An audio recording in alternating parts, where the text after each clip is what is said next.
শ্রীমা সারদা দেবী। শ্রী মায়ের মাতৃভাব ও গুরুভাবকে এক হিসেবে এই দেবী ভাবেরই দ্বিবিধ বিকাশ বলা যাইতে পারে।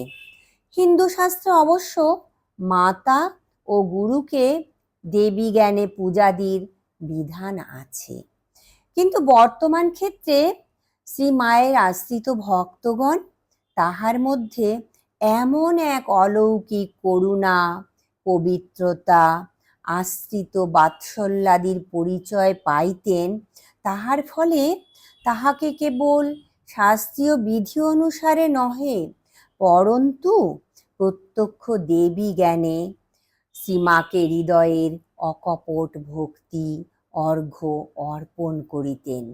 সে ভক্তি প্রকাশের মধ্যে বা আলাপ আলোচনার মধ্যে কোনো সুচিন্তিত বিধিবদ্ধ ধারা ছিল না, ছিল শুধু স্বতঃস্ফূর্ত পূজার আগ্রহ অথবা হৃদয়ে উপলব্ধি, সত্য সম্বন্ধে মাতা ঠাকুরানীর অনুমোদন লাভের আকাঙ্ক্ষা।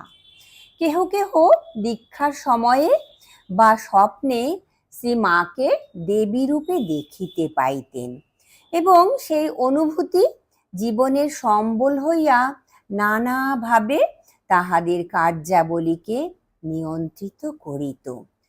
সুমতি নাম্নী জনৈক ভদ্র মহিলা স্বপ্নে দেখিয়াছিলেন যে তিনি শ্রী মাকে লাল পেড়ে শাড়ি দিয়া চণ্ডীরূপে পূজা করিতেছেন। তাই চওড়া লাল পাড়যুক্ত শাড়ি লইয়া মায়ের নিকটে আসিলেন, কিন্তু লজ্জায় নিজে না বলিতে পারিয়া অপরের দ্বারা স্বপ্ন বৃত্তান্ত শুনাইলেন।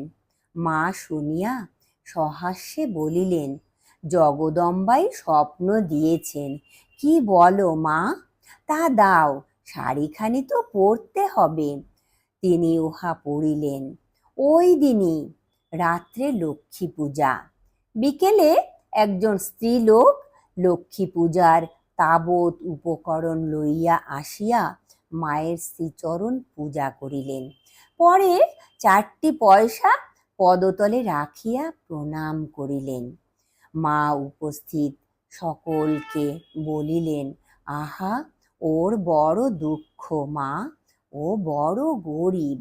স্ত্রীলোকটির একমাত্র পুত্র বিয়ে পাশের পর পাগল ও নিরুদ্দেশ হইয়াছে এবং স্বামী ও পুত্র শোকে উন্মাদ প্রায় হইয়াছেন। মা স্ত্রীলোকটিকে আশীর্বাদ করিলেন। জয় ঠাকুর, জয় মা, প্রণাম মাগো।